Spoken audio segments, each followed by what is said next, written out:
Assalamualaikum warahmatullahi wabarakatuh. Kami di sini akan mempresentasikan hasil dari analisis artikel yang kelompok kami kerjakan. Yang beranggota pertama ada Gabriela Eklesia Robot, yang kedua yaitu saya sendiri, Puspitasari, dan yang ketiga yaitu Sylvia Suka. Artikel pertama yang berjudul yaitu Kewajiban dan Tanggung Jawab Hukum Akuntan Publik. Latar belakang yang dimana pentingnya keberadaan dari seorang akuntan publik sebagai perwakilan dari kepentingan publik dalam suatu aktivitas perekonomian yang tidak saja melibatkan pelaku-pelaku bisnis pribadi akan tetapi juga melibatkan negara untuk suatu jangkauan serta konsekuensi aktivitas dan hukum komersial yang berskala nasional maupun internasional. Profesional dari seorang akuntan publik timbul bukan karena rangkaian ancaman, hukuman dan administratif, perdata, dan bahkan pidana yang dapat menjeratnya dalam hal terjadinya pelanggaran tersebut. Akan tetapi, lebih karena memang dunia bisnis Indonesia membutuhkan suatu proses perjalanan yang sehat dan transparan, sehingga dalam hal menyajikan suatu keberadaan suatu perusahaan melalui laporan keuangan tersebut, publik sangat membutuhkan akuntan publik yang benar-benar mempunyai kemampuan yang baik, profesional, dan independen dalam menjamin maksimumnya tingkat akurasi kebenaran dari hasil pernyataan pendapatan terhadap laporan keuangan tersebut. Pertanggungjawaban seorang akuntan publik terhadap kepercayaan publik yang diberikan kepadanya menjadi dasar keharusan hadirnya kualitas kebenaran dari setiap hasil audit ataupun pemeriksaan laporan keuangan yang dilakukannya. Keharusan dalam memenuhi standar kualitas kebenaran tersebut akan sangat berhubungan dengan kemampuan yang dimilikinya sebagai profesional yang mandiri, di mana dinyatakan legal bagi perusahaan berkewajiban untuk memberikan gambaran yang benar tentang status kesehatan keuangannya. Sangat berhubungan dengan konsekuensi hukum dari aktivitas berbisnis atau sebagai suatu hubungan hukum. Selanjutnya, yang pertama yaitu permasalahan, di mana permasalahan ini pada suatu kasus laporan keuangan bank yang dihasilkan oleh auditor publik memutuskan untuk memberikan tambahan fasilitas pinjaman kepada debiturnya, di mana pada akhirnya diketahui bahwa laporan keuangan tersebut merupakan laporan keuangan yang direkayasa untuk menunjukkan bahwa debitur tersebut tetap dalam keadaan laba. Padahal, keadaan yang sebenarnya dari debitur tersebut ketika itu sudah mengalami kerugian yang berturut-turut dan telah berada dalam keadaan keuangan yang sangat kritis. Yang kedua yaitu ada pula kasus investor lokal ataupun asing memutuskan untuk melakukan langkah investasi dengan mengakuisisi sebuah perseroan terbatas di Indonesia, hanya didasarkan pada keyakinannya melihat penampilan dan juga nama besar serta janji-janji dari pemenang saham perseroan tersebut, tanpa melakukan pemeriksaan secara mendalam dan secara cukup terhadap laporan keuangannya, sehingga tidak mengetahui fakta yang penting bahwa sebenarnya perseroan yang secara tampak terlihat begitu besar karena memiliki banyak harta di sana di sini tersebut ternyata pada saat yang sama juga memiliki begitu banyak utang yang jika dikalkulasikan secara teknis telah berada dalam keadaan insolvent. Sehubung dengan permasalahan-permasalahan di atas, dengan akurasi kebenaran dari suatu pernyataan pendapatan terhadap laporan keuangan perusahaan banyak dilakukan oleh akuntan publik palsu. ataupun laporan-laporan keuangan yang dihadirkan dengan memalsukan nama dari akuntan publik yang legal. Selanjutnya, hukuman yang diberikan. Hukuman yang diberikan kepada pelanggaran yang dilakukan oleh seorang akuntan publik dalam memberikan jasanya, baik atas temuan-temuan bukti pelanggaran apapun yang bersifat pelanggaran ringan hingga yang bersifat pelanggaran berat, berdasarkan PMK nomor 17 PMK 01/2008 pelanggaran hanya dikenakan sanksi administratif berupa sanksi peringatan, sanksi pembekuan izin, dan sanksi pencabutan izin seperti yang diatur antara lain dalam pasal 62, pasal 63, pasal 64, dan pasal 65, di mana selain konsekuensi yang bersifat hukuman sanksi administratif, antara lain dalam pasal 46 RUU Akuntan Publik tersebut yang memberikan konsekuensi pidana untuk waktu melanggar untuk waktu maksimum 6 tahun dan denda maksimum 300 juta bagi akuntan publik yang terbukti. Yang dimana yang pertama tuh ada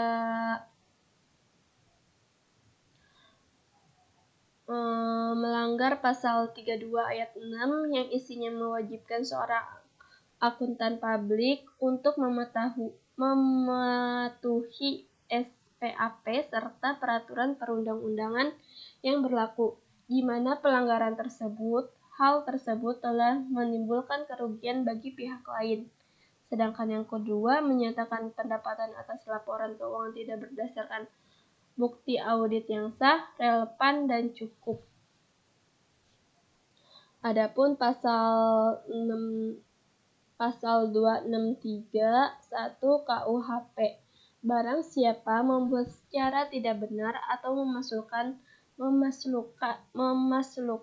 surat yang dapat menimbulkan suatu hak, perikatan, atau pembebasan utang, atau yang diperuntukkan sebagai bukti dari suatu hal.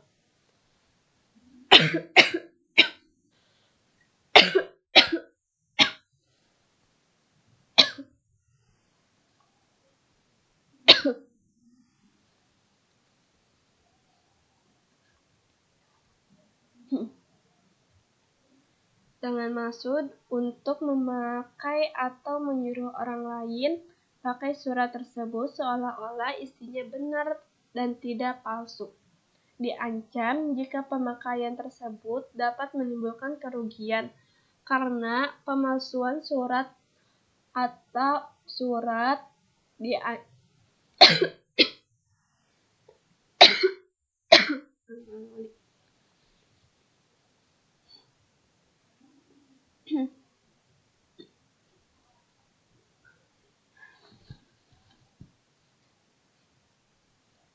dengan maksud untuk memakai atau menyuruh orang lain pakai surat tersebut seolah-olah isinya benar-benar dan tidak palsu. Diancam jika pemakaian tersebut dapat menimbulkan kerugian karena pemalsuan surat dengan pidana penjara paling lama 6 tahun. Sedangkan pasal 378 KUHP, barang siapa dengan maksud untuk menguntungkan diri sendiri atau orang lain secara melawan hukum dengan memakai nama palsu dan atau martabat palsu, dengan tipu muslihat ataupun dengan rangkaian kebohongan menggerakkan orang lain untuk menyerahkan barang sesuatu kepadanya, supaya memberi utang maupun menghapuskan piutang, diancam karena penipuan dengan pidana penjara paling lama 4 tahun. Adapun pasal 55 ayat 1 KUHP dipidana sebagai pembuat atau leader sesuatu pembuatan pidana ke-1 mereka yang menyuruh melakukan dan yang turut serta melakukan perbuatan kedua.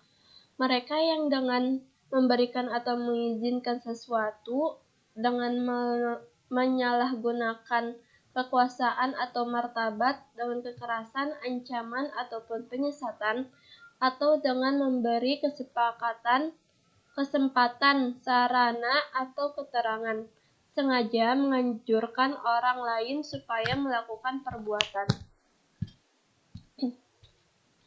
Sedangkan yang terakhir yaitu pasal 56 KUHP yang dimana dipidana sebagai pembantu suatu kejahatan.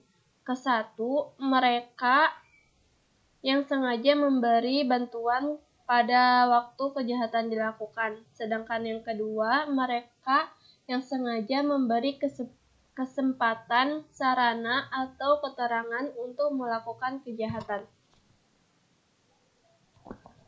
Di sini pun ada peran asosiasi dalam membantu KAP dalam permasalahannya, yang dimana perannya yaitu peran asosiasi angkutan publik dalam bentuk menghadirkan dirinya untuk memfasilitasi setiap potensi aktivitas bisnis yang melibatkan perusahaan tersebut.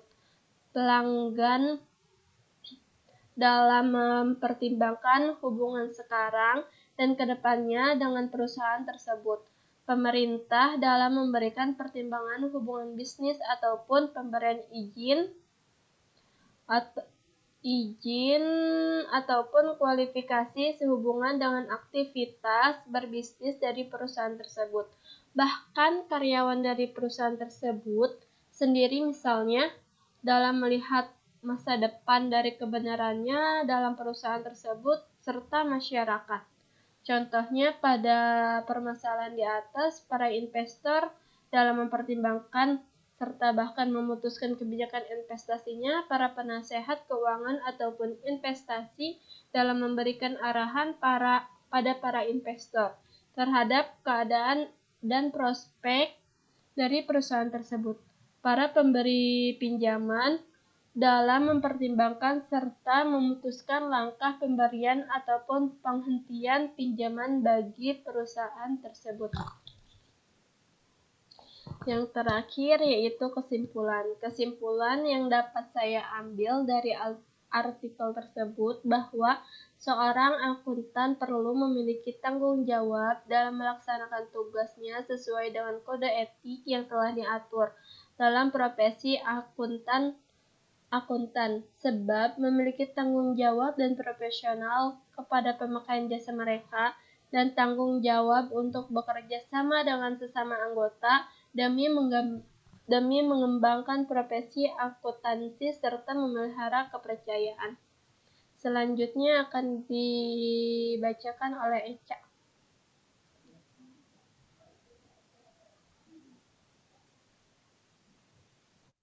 Saya akan membacakan artikel kedua dengan judul artikel Ancaman Sanksi bagi Angkutan Publik Nakal.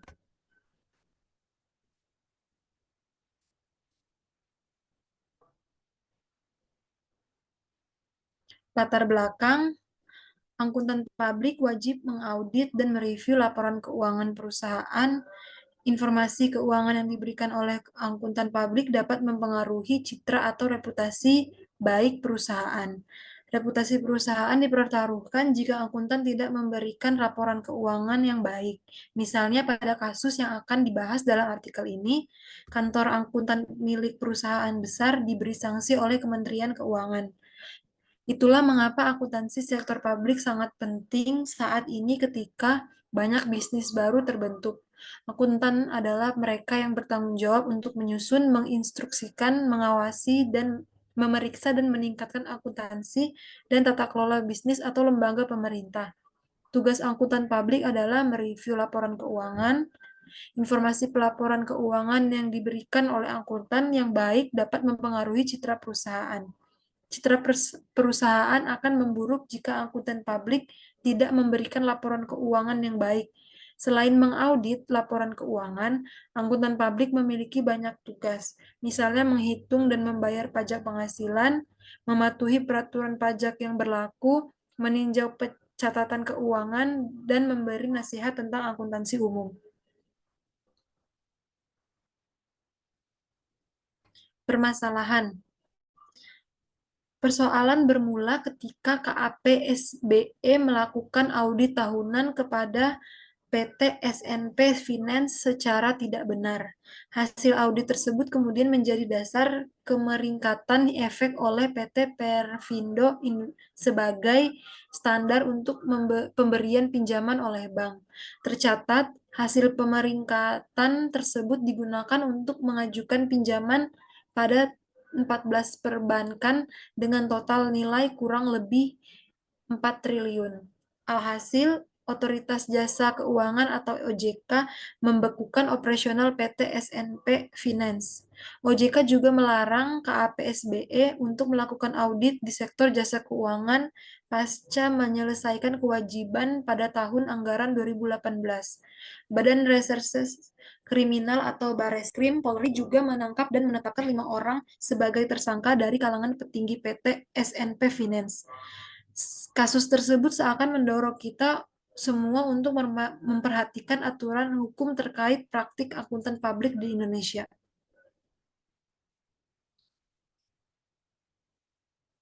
Hukuman yang diberikan. Yang pertama ada sanksi administratif dari Menteri Keuangan. Pelanggaran administratifnya berupa pemberian jasa audit atas informasi keuangan historik klien, telah mengajukan perpanjangan izin, pendirian dan pengelolaan KAP dan cabang yang tak benar, atau memperkerjakan tenaga asing tak sesuai aturan.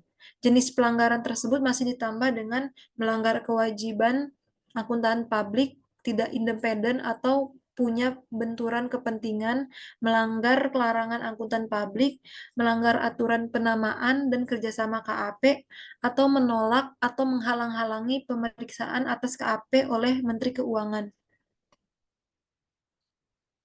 Bentuk sanksi administratif. Rekomendasi untuk melaksanakan kewajiban tertentu, peringatan tertulis, pembatasan pemberian jasa kepada suatu jenis entitas tersebut, pembatasan pemberian jasa tertentu, pembekuan izin, pencabutan izin, atau denda. Denda dapat dikombinasikan dengan sanksi administratif lain dan masuk ke kas negara, pos penerimaan negara bukan pajak atau PNBP. Yang kedua ada sanksi administratif dari OJK.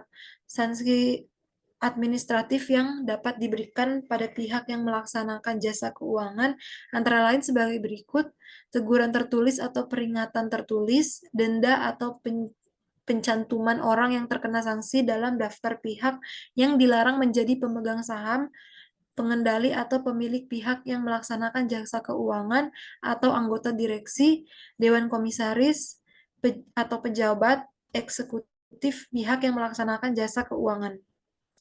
Sementara sanksi administratif yang diberikan kepada akuntan publik adalah sebagai berikut, yaitu teguran tertulis atau peringatan tertulis, denda, pembekuan pendaftaran, atau pembatalan pendaftaran. OJK dapat memberikan pembekuan pendaftaran untuk jangka waktu 1 tahun. Namun, OJK dengan pertimbangan tertentu dapat langsung memberikan sanksi pembatalan pendaftaran tanpa melakukan pembekuan pendaftaran terlebih dahulu atau masa pembekuan belum 1 tahun. Pembekuan pendaftaran atau pembatalan pendaftaran membuat akuntan publik tak bisa berpraktek di sektor jasa keuangan. Yang ketiga ada sanksi pidana. Sanksi pidana yang dapat diberikan adalah dalam bentuk pidana penjara atau denda. Proses pemberian sanksi pidana melibatkan pihak kepolisian, kejaksaan, pengadilan, dan pihak-pihak lainnya. Sanksi pidana dapat diberikan dalam hal akuntan publik melakukan manipulasi, membantu melakukan manipulasi, memalsukan data, sengaja menghilangkan catatan atau kertas kerja, menjadi pihak asosiasi dalam kejahatan yang disebutkan sebelumnya, atau memberikan keterangan atau dokumen palsu untuk memperpanjang izin akuntan publik. Kesimpulan yang dapat diambil dari artikel di atas yaitu sebagai akuntan publik yang dipercaya oleh perusahaan untuk mengaudit dan mereview laporan keuangannya haruslah bertanggung jawab secara profesional untuk memberikan laporan keuangan yang baik dan benar. Karena dalam hal ini reputasi perusahaan sangat dipertaruhkan. Sebagai akuntan publik juga harus sangat memperhatikan aturan hukum terkait praktik akuntan publik di Indonesia. Selanjutnya artikel yang ketiga akan dibacakan oleh Sylvia Suka. Artikel yang ketiga yaitu siaran pers tentang OJK beri sanksi untuk AP dan KAP terkait Wanarta Live di tengah penanganan likuidasi.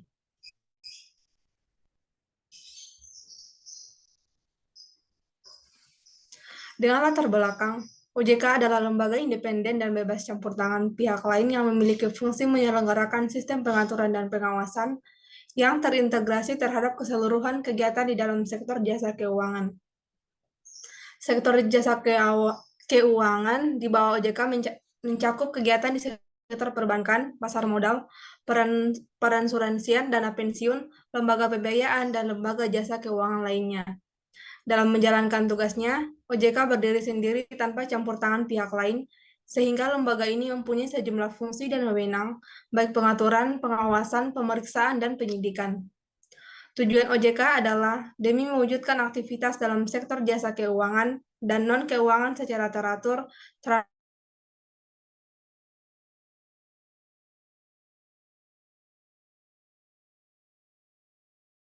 tahun 2011 pasal 4.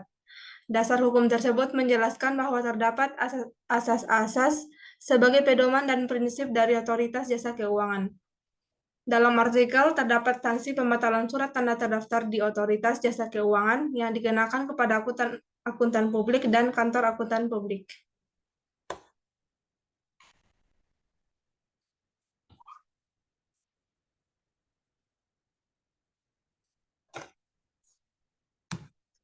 Permasalahan yang terdapat yaitu sanksi pembatalan surat tanda terdaftar di otoritas jasa keuangan dikenakan kepada akuntan publik atau AP atas nama Nunu Nurdiyaman dan KAP Kosasi Nurdiyaman Mulyadi Cahjo dan rekan atau KNMT karena dinilai telah melakukan pelanggaran berat sebagaimana dimaksud pasal 39 huruf B POJK atau Peraturan Otoritas Jasa Keuangan Nomor 13 POJK 03/2017 tentang penggunaan jasa akuntan publik dan kantor akuntan publik dalam kegiatan jasa keuangan atau PJOK 13 tahun 2017. Sementara itu, Jenly Hendrawan dinilai tidak memiliki kompetensi dan pengetahuan yang dibutuhkan sebagai syarat untuk menjadi akuntan publik yang memberikan jasa sektor keuangan sebagaimana yang dimaksud pasal 3 PJOK 13 tahun 2017 karena turut menjadi pihak yang menyebabkan terjadinya pelanggaran yang dilakukan oleh AP Nunu Nurdiyaman.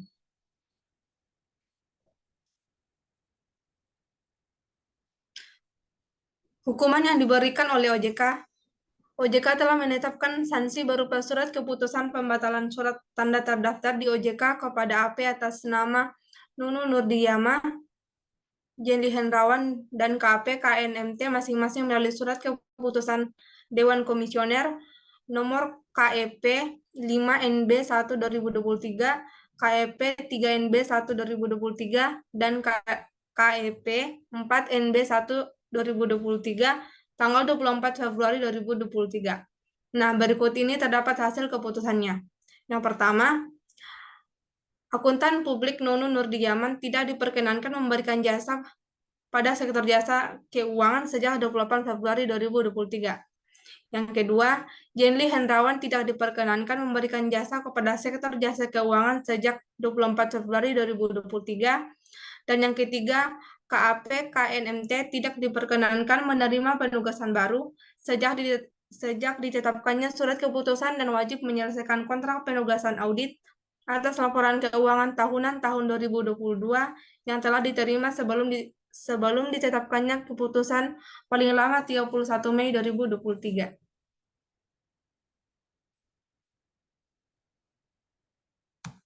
Kesimpulan yang diambil dari artikel tersebut terdapat disimpulkan bahwa OJK telah menetapkan sanksi berupa surat keputusan pembatalan surat tanda terdaftar di OJK kepada AP dan KAP KNMT karena dinilai telah melakukan pelanggaran berat.